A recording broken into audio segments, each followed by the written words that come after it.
All right, what's up, you guys? We got the main event. We got Rosenstrok versus Sakai. And Rosenstrok, I was pretty big on him whenever he was on his rise, and I thought that he had this God-given ability to just knock people out and shit like that, and he still does. But I don't know. I just looked at him a little bit different, and he is pretty reliant on that talent. So I think he is going to have a 1-inch height advantage, Rosenstrok is, and a 1-inch reach advantage. But I think Sakai is going to be the bigger man here, according to weight, and I don't know. It just seems like in my head that he would be the bigger man, and it shocks me that he's not. But Rosenstrok at this point has negative striking, and he's going to have about half the volume as Sakai, not quite, but about half the volume. And I think that with Sakai's 3-year youth advantage, his slight takedown option, and his just overall better, more efficient striking is going to win him this fight. So I'm going to go with Sakai in this one. All right, in our next fight, we got Walt Harris versus Marcin Tybura. And, Walt Harris, I'm shocked he's in the UFC right now. I think he's got a lot of connections, and I think he's part of, different groups that meet together and things like that for the UFC outside of the sport. But he has negative striking, Walt Harris does, and he has a low volume. He's not that good, and he's got bad cardio, and he used to rely on his steroid abuse. Not that a lot of these guys aren't on steroids, but he used to rely on that, and then he got caught, and he hasn't been so good. He is a southpaw. He's got that going for him, and he's going to have the 2-inch height advantage, Walt is. But Marcin, he's a pretty well-rounded fighter. He used to seem like there's been times where he looks like a bum. There's been times where he looks good. But he's going to have a 2-year youth advantage here, 1-inch reach advantage. And, he's had, let me see. Yeah, he's had more fights than him as well. And he's got the takedown threat, the better volume by double, Marcin does. And, just the more efficient striking. So I'm going to go with Marcin Tybura in this one, and he's shaping up to be a pretty good fighter. All right, in the next fight, we got Tom Breeze versus Antonio Arroyo. And, initially I was thinking Tom Breeze all day in this fight. I was like, I don't even got to think about it. Arroyo's kind of overrated, and, he might be. And some of these guys that come up in Brazil, they're ultra juiced up, and then they get here, and then they slow way down. They do really good, and then but they just slow down. And I think right now, if you don't know anything about USADA and how VADA and USADA and all that works, you might want to check it out. Honestly, you might want to check it out. Look into the Floyd Mayweather stuff. I used to be a big fan of Floyd, but I'm not a fan of anybody anymore. But back to this fight, we got Tom Breeze and Arroyo. And Tom Breeze is going to have half as good a striking as Antonio Arroyo on paper. He is going to have the submission threat and be a southpaw, and 2 years younger, Tom Breeze. But other than that, Antonio Arroyo is going to have the more efficient striking with a 1.36 striking advantage. And, Arroyo is going to have the better volume here. He might have double the volume, like Tom Breeze's volume was 21.4 in his last 5, and Antonio was 41.25 volume strikes thrown. So, he's going to have the better volume here. Antonio's got the takedown threat, and he's seen a lot of submissions that Tom Breeze could probably throw his way if he even does. But in this fight, I didn't even circle who I'm going to pick, so let's go ahead and pass. All right, the next fight, we got Santiago Ponzinibio versus Miguel Baeza. And, Ponzinibio, he was looking good until the Lee fight, wasn't he? I mean, this guy is a great contender, but then, I don't know, he was just missing a step in that fight, and who knows why. I know there's speculation on the layoffs and things like that, but who knows the real reason why, And Miguel Baeza, he's a good up-and-comer, and I think the UFC really wants this kid to win and make a name off of Ponzinibio. And Baeza's going to be the 6-year younger man, 2 inches of height advantage, 1-inch reach advantage.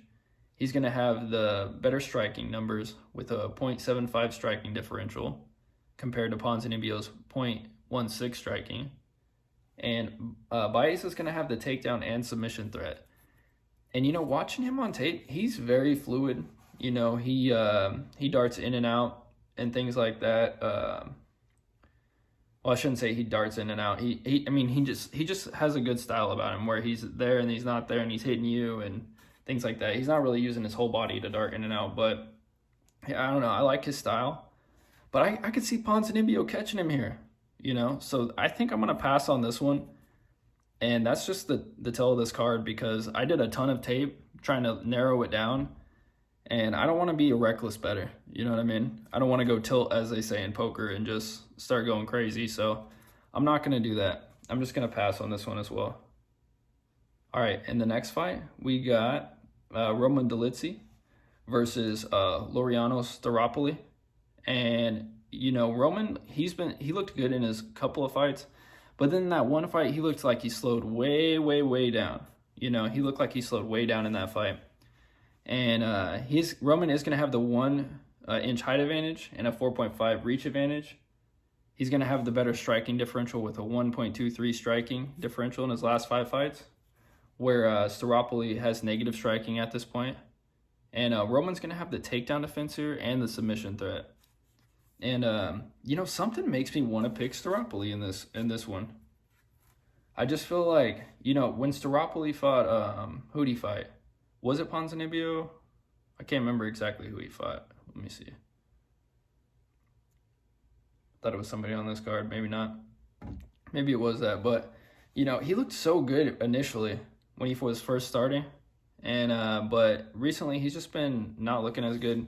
Theropoli's going to have the 4-year youth advantage here. But I'm going to have to pass on this one as well.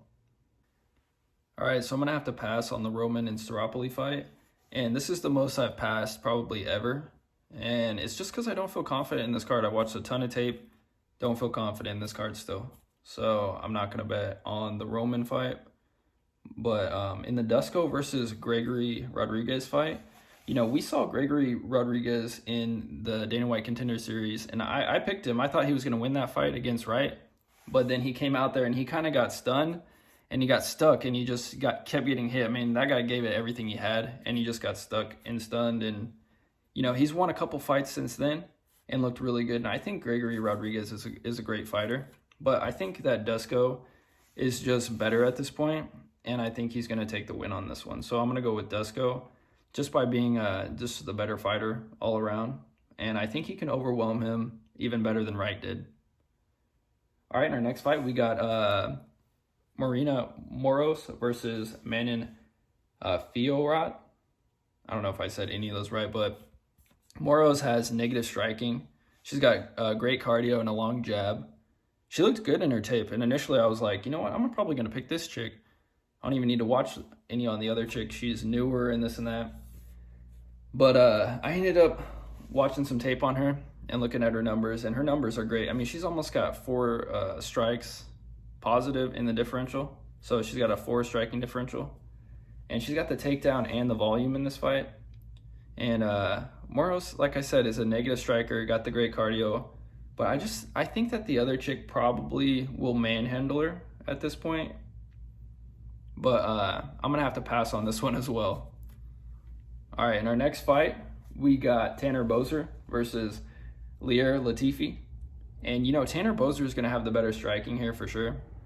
He's going to have way better volume. And if this stays on the feet, I mean, good night, Latifi. You know what I mean?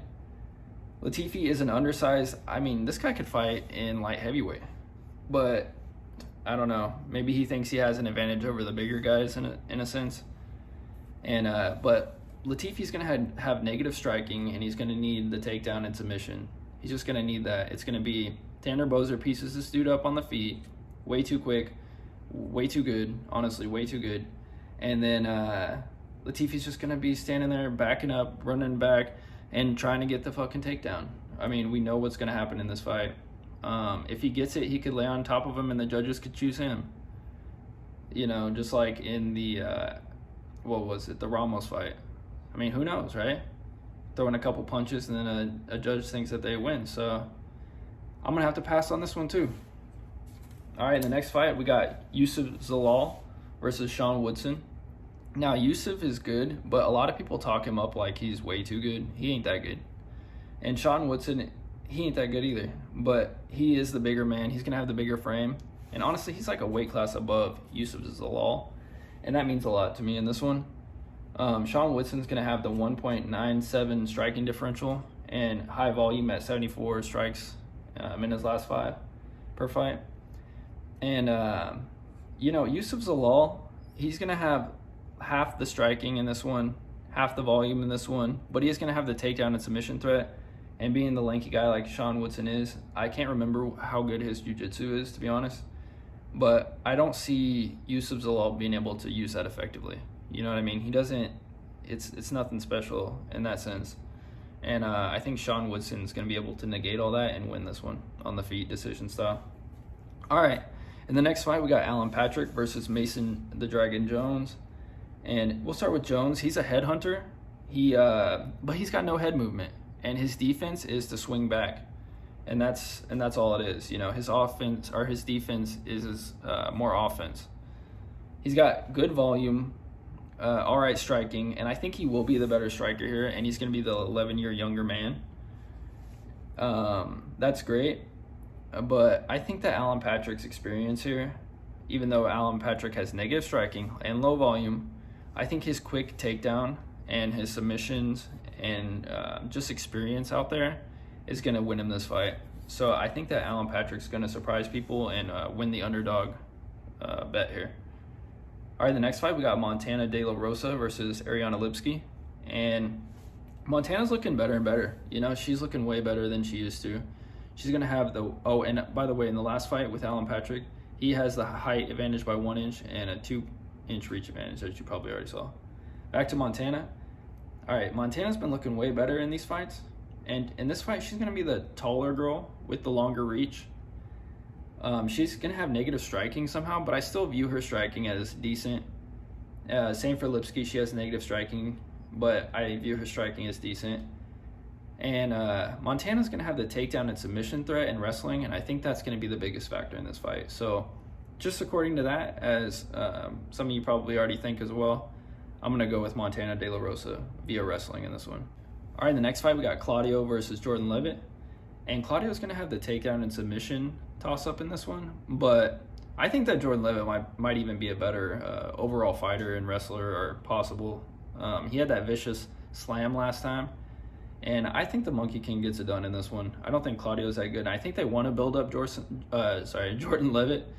But I don't know. I think that Claudio's not going to have much to offer in this one. And I'm going to say Leavitt by probably finish in this one. All right, that's it, you guys. And I'm sure these fights are going to change a little bit. And, on all the fights that I did pass on, because I did pass on the Tanner Boser Latifi fight, and I passed on the Moros fight, I passed on the Baeza fight, I passed on the Theropoli fight, I passed on the Arroyo fight. I mean, what am I betting on this one? But that's just how I feel this time, you guys, and you got to go with your gut.